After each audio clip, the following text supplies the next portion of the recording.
নমস্কাৰ প্ৰিয় দৰ্শক, পুনৰ এবাৰ আপোনালোক সকলোকে আমাৰ চেনেলটোৰ এটা খুবেই গুৰুত্বপূৰ্ণ ভিডিঅ'লৈ স্বাগতম জনাইছো। প্ৰিয় দৰ্শক, সমাগত এই বছৰৰ চন্দ্ৰগ্ৰহণ এই বছৰত হ'ব ভাদ মাহৰ পূৰ্ণিমাৰ দিনটোত, অৰ্থাৎ ইংৰাজী 7 ছেপ্টেম্বৰ তাৰিখ আৰু ভাদ মাহৰ 21 তাৰিখ দেওবাৰে হ'বলৈ গৈ আছে চন্দ্ৰগ্ৰহণ। গতিকে ভাদ মাহৰ পূৰ্ণিমাৰ দিনাই যিহেতু চন্দ্ৰগ্ৰহণ হ'ব, গতিকে আপুনি এই চন্দ্ৰগ্ৰহণৰ দিনা অৰ্থাৎ পূৰ্ণিমাৰ দিনা ৰাতি আপোনাৰ ঘৰতে আপুনি এযোৰ তলা চাবিৰে আপুনি এই উপায়টো কৰক। যদি আপুনি এযোৰ তলা চাবি লৈ এই উপায়টো ৰাতি কৰিব পাৰে, তেতিয়াহ'লে আপোনাৰ ঘৰৰ পৰা সকলো আৰ্থিক সমস্যা দূৰ হৈ পৰিব। ঘৰলৈ প্ৰচুৰ পৰিমাণে অৰ্থ আহিবলৈ আৰম্ভ কৰিব। ধাৰ ঋণৰ পৰাও আপুনি মুক্ত হ'ব পাৰিব এই উপায়টো কৰাৰ দ্বাৰা। আজিৰ এই ভিডিঅ'টোৰ জৰিয়তে আমি আপোনালোকৰ লগত শ্বেয়াৰ কৰিম এই চন্দ্ৰগ্ৰহণৰ দিনা আপুনি ৰাতি ঘৰত কি উপায় এযোৰ তলা চাবিৰে কৰিব লাগিব। লগতে প্ৰিয় দৰ্শক, এই দিনটোত আপোনাক আৰু কেইটামান কৰিবলগীয়া বিশেষ কামৰ বিষয়েও আমি শ্বেয়াৰ কৰিব খুজিছো। গতিকে আপুনি যদি আজিৰ ভিডিঅ'টো চাই ল'ব পাৰে, তেতিয়াহ'লে আপুনি এই চন্দ্ৰগ্ৰহণ আৰু পূৰ্ণিমাৰ শুভ প্ৰভাৱ পাবলৈ সক্ষম হ'ব পাৰিব। অশুভ প্ৰভাৱ আপোনাৰ ওপৰত কেতিয়াও নপৰিব। আপুনি আপোনাৰ ঘৰখনত ভালদৰে থাকিব পাৰিব, সুখ সমৃদ্ধিৰে। চমৎকাৰী পৰিৱৰ্তন আহিব। ভগৱানৰ পৰম কৃপা দৃষ্টি আপোনাৰ ওপৰত পৰিব যদি আজিৰ ভিডিঅ'টোত কোৱা এই সঠিকভাৱে আপুনি কামকেইটা এই দিনটোত কৰিব পাৰে। গতিকে প্ৰিয় দৰ্শক, আপুনি ভিডিঅ'টো শেষলৈকে চাই থাকক, তেতিয়াহে আপুনি এই সকলোবিলাক কথা জানিব পাৰিব। প্ৰিয় দৰ্শক, সনাতন ধৰ্মশাস্ত্ৰত পূৰ্ণিমা তিথিৰ বিশেষ মহত্ব আছে। এই একেটা দিনতে এই বছৰত পৰিছে চন্দ্ৰগ্ৰহণ, গতিকে আৰু বিশেষ মহত্বপূৰ্ণ হৈ পৰিছে। প্ৰিয় দৰ্শক, বছৰৰ 12টা মাহৰ ভিতৰত ভাদ মাহটোৱেই হৈছে ধাৰ্মিক মাহ হয়, পবিত্ৰ মাহ হয়। গতিকে এই মাহতে ধৰ্মীয় কাৰ্যসমূহ বহুত কৰা দেখিবলৈ পোৱা যায়। নাম কীৰ্তন শ্ৰৱণ বছৰৰ 12টা মাহৰ ভিতৰত ভাদ মাহতে সৰ্বাধিক কৰা দেখিবলৈ পোৱা যায়। সকলো ব্যক্তিয়ে এই মাহটোত ভক্তি মনেৰে ভগৱানৰ নাম স্মৰণ কৰে। গতিকে প্ৰিয় দৰ্শক, ভাদ মাহৰ পূৰ্ণিমাৰ দিনা যদি আপুনি এই কামকেইটা কৰে, এই উপায়টো যদি আপুনি কৰে, তেতিয়াহ'লে আপোনাৰ ঘৰৰ সকলো আৰ্থিক সমস্যা দূৰ হ'ব, অৰ্থ আহিব, সমৃদ্ধি আহিব। গতিকে প্ৰিয় দৰ্শক, ভিডিঅ'টোৰ মাজলৈ আগবঢ়াৰ পূৰ্বে আপোনালোকে কমেণ্টত লক্ষ্মী নাৰায়ণৰ নাম ভক্তি মনেৰে লিখিব। লগতে ভিডিঅ'টোত এটা লাইক কৰিব বুলিও আশা কৰিলো। আৰু যদি প্ৰথমবাৰৰ বাবে এই চেনেলটোৰ ভিডিঅ' চাই আছে, তেন্তে অৱশ্যেই চেনেলটো ছাবস্ক্ৰাইব কৰি ৰাখিব, যাতে আপুনি প্ৰতিদিনে এটা নজনা কথা এই চেনেলটোৰ জৰিয়তে জানিব পাৰে। তেন্তে প্ৰিয় দৰ্শক, আহক আমি ভিডিঅ'টোৰ মূল বিষয়বস্তুৰ মাজলৈ আগবাঢ়ো। প্ৰিয় দৰ্শক, সনাতন ধৰ্মশাস্ত্ৰত পূৰ্ণিমাৰ দিনটো লক্ষ্মী নাৰায়ণৰ নামত উৎসৰ্গিত। লগতে এই দিনটোত চন্দ্ৰ দেৱতাকো পূজা কৰাৰ এক নিয়ম আছে। বিশ্বাস কৰা হয় যে পূৰ্ণিমাৰ দিনটোত যি ব্যক্তিয়ে যি মানুহে ব্ৰত পালন কৰে, উপবাস পালন কৰে, সেই মানুহৰ ওপৰত লক্ষ্মী নাৰায়ণৰ অসীম কৃপা দৃষ্টি পৰে বুলি কোৱা হৈছে শাস্ত্ৰত। প্ৰিয় দৰ্শক, সনাতন ধৰ্মত শুক্ল পক্ষৰ 15 দিনৰ দিনটো অতি শুভ দিন বুলি গণ্য কৰা হয়। বিশেষকৈ পবিত্ৰ ভাদ মাহৰ এই পূৰ্ণিমা দিনটো অধিক শুভ বুলি গণ্য কৰা হয়। এই দিনটোত যদি প্ৰিয় দৰ্শক আপুনি ভগৱান শ্ৰীহৰিক পূজা কৰে, তেতিয়াহ'লে আপোনাৰ জীৱনৰ সমস্ত পাপ দূৰ হয় বুলি কোৱা হয়। লগতে পৰিয়াললৈ আহে সুখ আৰু সমৃদ্ধি। প্ৰিয় দৰ্শক, আপুনি বাৰু জানেনে চন্দ্ৰগ্ৰহণ আচলতে কি? চন্দ্ৰগ্ৰহণৰ সময়ত কি হয়, যাক চন্দ্ৰগ্ৰহণ বুলি কোৱা হয়? আহক আমি প্ৰথমেই চমুকৈ তাৰ বিষয়ে জানি লওঁ। প্ৰিয় দৰ্শক, চন্দ্ৰগ্ৰহণ হৈছে জ্যোতিৰ্বিজ্ঞানৰ এক ঘটনা য'ত চন্দ্ৰ পৃথিৱীৰ ছালৈ পাৰ হ'লে সূৰ্যৰ পৰা অহা পোহৰৰ চন্দ্ৰত উপস্থিতি হোৱাত বাধা দিয়া হয়, যাৰ ফলত চন্দ্ৰ কিছু সময়ৰ বাবে নোহোৱা হৈ যায়, অৰ্থাৎ শ্ৰান্ত হৈ পৰে, আৰু যাৰ ফলত ৰঙা ৰং দেখিবলৈ পোৱা যায়।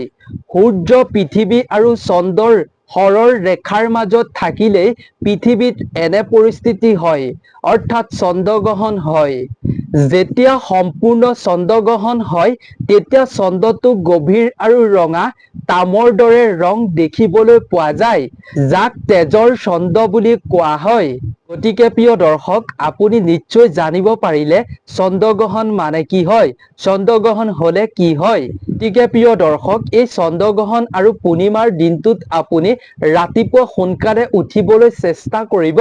ব্ৰহ্ম মুহূৰ্ততে সাৰ পাই উঠি আপুনি ৰাতিপুৱা স্নান কৰি আপুনি সূৰ্য উদয় হোৱাৰ লগে লগে সূৰ্য দেৱতাক আপুনি অৰ্ঘ্য অৰ্পণ কৰিব, জল অৰ্পণ কৰিব।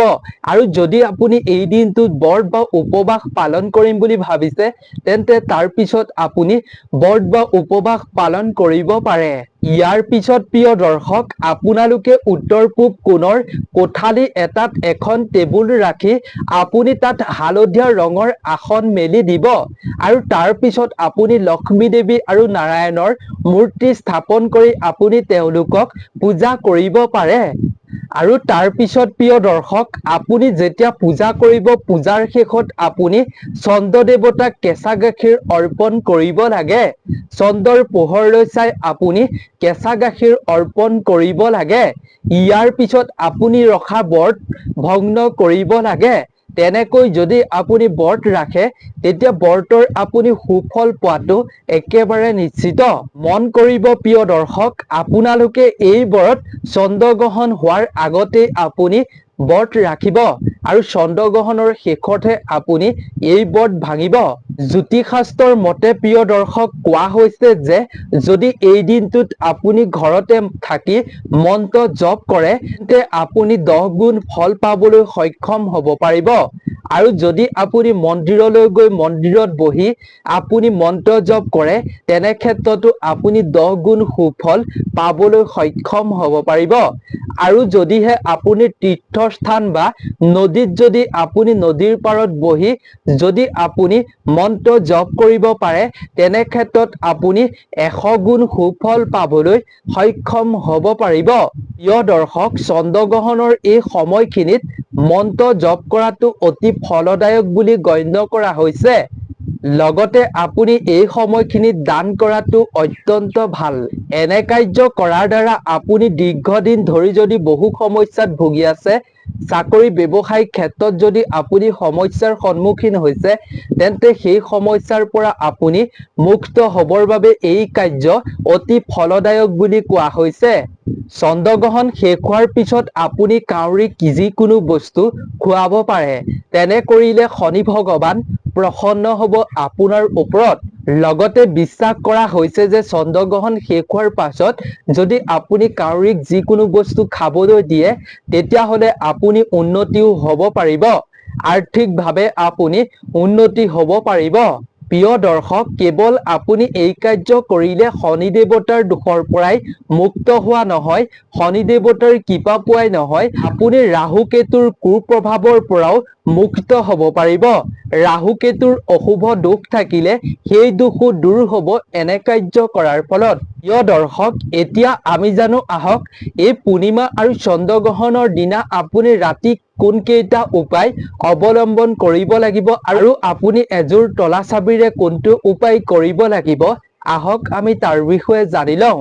প্ৰিয় দৰ্শক, আপুনি যদি এই পূৰ্ণিমাৰ দিনটোত লক্ষ্মী দেৱীক সন্তুষ্ট কৰিব বিচাৰে, তেন্তে আপুনি চন্দ্ৰগ্ৰহণ আৰু পূৰ্ণিমাৰ এই সময়খিনিত আপুনি এটুকুৰা ৰূপ আৰু গাখীৰ আৰু গংগা জল আপুনি পানীৰ লগত মিহলাব। আপুনি সেই পানীখিনি চন্দ্ৰৰ পোহৰত ৰাখিব, আৰু আপুনি সেই পানীখিনি যি পাত্ৰত ল'ব, সেই পাত্ৰটো আপুনি ৰাতিটো চন্দ্ৰৰ পোহৰতে থাকিবলৈ দিব। আৰু তাৰ পাছত আপোনালোকে পিছদিনাখন ৰাতিপুৱা ব্ৰহ্ম মুহূৰ্ততে সাৰ পাই উঠি এখন ৰঙা কাপোৰত বান্ধি সেই বস্তুকেইটা পানীখিনি পেলাই লৈ বস্তুকেইটা আপুনি এখন ৰঙা কাপোৰত বান্ধি আপোনাৰ ঘৰৰ আলমাৰিত থৈ দিব। ইয়াৰ দ্বাৰা আপুনি আৰ্থিক সমস্যাৰ পৰা মুক্ত হ'ব পাৰিব আৰু লক্ষ্মী দেৱীৰ আশীৰ্বাদো লাভ কৰিব পাৰিব। প্ৰিয় দৰ্শক, এইটো আছিল প্ৰথমটো উপায়। এতিয়া আমি জানো আহক দ্বিতীয়টো উপায়, যিটো উপায় আপুনি তলা চাবিৰে কৰিব লাগিব।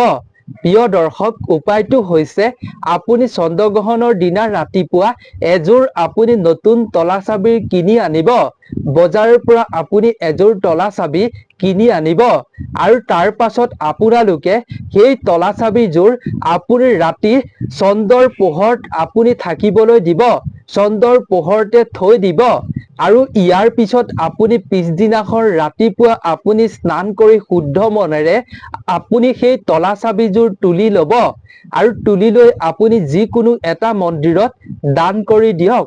বিশ্বাস কৰা হয় যে প্ৰিয় দৰ্শক, এই প্ৰতিক্ৰিয়া যদি আপুনি কৰিব পাৰে তেতিয়াহ'লে আপুনি ধাৰ ঋণৰ পৰা মুক্ত হ'ব পাৰিব। আৰ্থিক সমস্যা দূৰ হৈ আপোনাৰ হাতলৈ অৰ্থ আহিবলৈ আৰম্ভ কৰিব। আৰ্থিক সমৃদ্ধিৰে ভৰি পৰিব আপোনাৰ জীৱনটো। গতিকে আপুনি এই দুটা উপায় যিকোনো এটা উপায় হ'লেও কৰিবলৈ চেষ্টা কৰিব। প্ৰিয় দৰ্শক, জ্যোতিষশাস্ত্ৰৰ মতে আপোনাৰ ৰাশিত যদি যিকোনো ধৰণৰ দোষ আছে তেন্তে চন্দ্ৰগ্ৰহণৰ সময়ত আপুনি বগা বস্তু দান কৰক। এনে কৰাৰ ফলত আপোনাৰ সেই ৰাশি ফলত যি দোষ থাকে সেই দোষ দূৰ হয় বুলি কোৱা হৈছে।